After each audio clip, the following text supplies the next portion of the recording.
RBI 24 अप्रैल 2024 को press release के through एक स्टेटमेंट इशू करता है जिसमें वो कहता है कि हमने कोटक महिंद्रा बैंक पर एक एक्शन लिया है under section 35A of the banking regulation act 1949 के तहत। बस उसके बाद क्या होता है कि डिजिटल मीडिया से लेकर प्रिंटिंग मीडिया तक हर जगह हाहाकार मच जाता है। कोटक महिंद्रा बैंक के खिलाफ आरबीआई ने एक बड़ा एक्शन लिया है। कोटक महिंद्रा बैंक से जुड़ी हुई है, इसका खामियाजा आम जनता को ही उठाना पड़ता है। Tough action on Kotak Mahindra Bank in one. और कोटक महिंद्रा बैंक सुर्खियों में आ जाता है और अगले ही दिन कोटक महिंद्रा बैंक का जो शेयर है वो 10% तक गिर जाता है।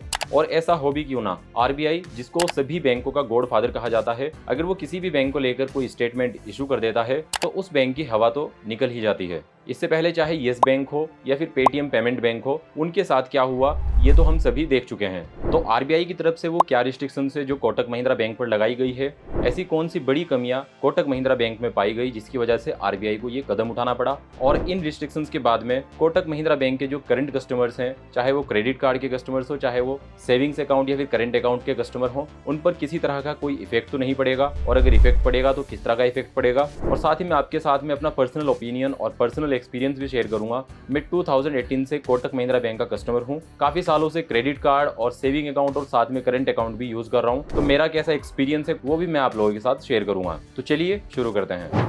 आरबीआई की तरफ से ये कोटक महिंद्रा बैंक पर जो एक्शन लिया गया है, इस एक्शन के बाद कोटक महिंद्रा बैंक ऑनलाइन या फिर मोबाइल बैंकिंग चैनल के थ्रू कोई भी नया कस्टमर नहीं जोड़ सकता है और ना ही ऑनलाइन किसी को क्रेडिट कार्ड इशू कर सकता है।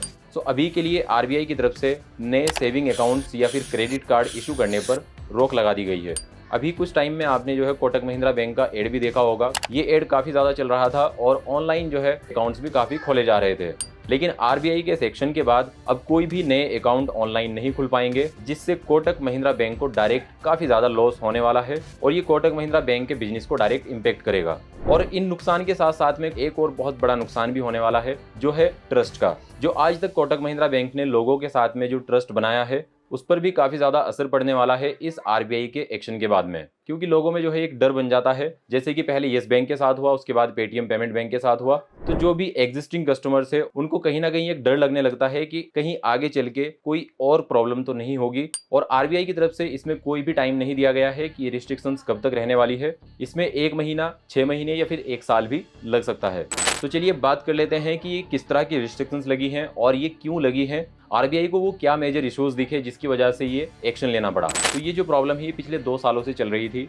आरबीआई हर साल जो है सभी बैंकों में अपने ऑडिट्स करवाता है और उन ऑडिट में ये चेक करता है कि किसी भी बैंक में किसी तरह की कोई प्रॉब्लम तो नहीं चल रही है। अगर किसी तरह की कोई प्रॉब्लम है तो तभी वो उस बैंक पर एक्शन लेता है, जिससे कि बैंक कस्टमर्स को फ्यूचर में किसी तरह की कोई प्रॉब्लम ना आए। कोटक महिंद्रा बैंक में 2022 और 23 का जो ऑडिट करवाया गया था, उसमें आईटी इंफ्रास्ट्रक्चर और आईटी मैनेजमेंट फ्रेमवर्क को लेकर सिस्टम में काफ़ी एरर्स पाए गए, जैसे कि IT inventory management, patch and change management, user access management, vendor risk management, data security and data leak prevention strategy, business continuity and disaster recovery, rigour and drill etcetera.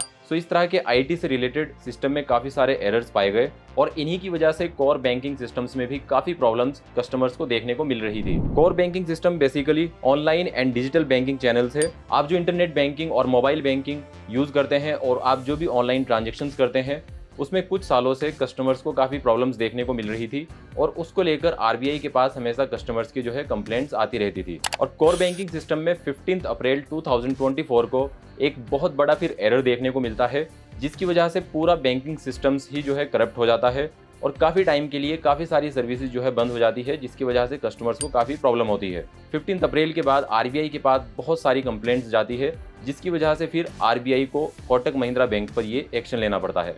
Basically अगर कहें तो Kotak Mahindra bank अपने IT infrastructure को सही से manage नहीं कर पा रहा था, जिसकी वजह से कस्टमर्स को काफ़ी प्रॉब्लम आ रही थी और इससे जो है डाटा लीक और किसी भी तरह का स्कैम भी हो सकता है।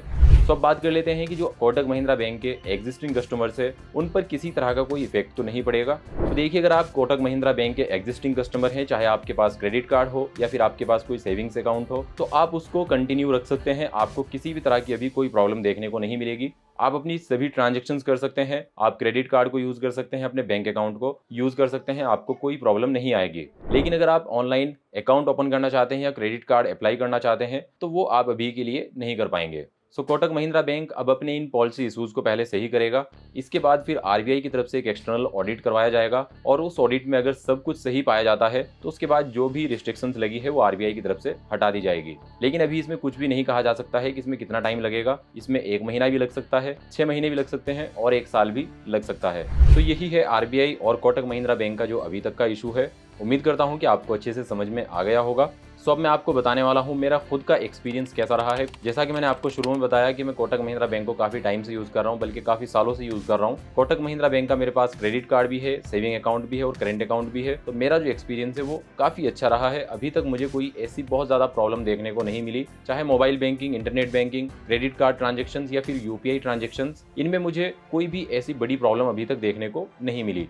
हाँ, कभी कभार जो है मोबाइल एप्लीकेशन में लॉगिन करने में जो है प्रॉब्लम आई है, लेकिन यूपीआई ट्रांजैक्शन को लेकर कभी कोई प्रॉब्लम नहीं आई। लेकिन इसका ये मतलब नहीं है कि मुझे कोई प्रॉब्लम नहीं आई है तो हम आरबीआई की जो गाइडलाइन है उसको नज़रअंदाज कर दें, या फिर आरबीआई ने जो रिस्ट्रिक्शंस लगाई हैं उनको हम नज़रअंदाज कर दें। आरबीआई हमेशा बैंक कस्टमर्स के लिए ही काम करता है, जो भी एक्शन लेता है वो कस्टमर्स के लिए ही लेता है, ताकि जो बैंकिंग कस्टमर्स हैं उनको फ्यूचर में आगे चल के कोई प्रॉब्लम ना आए।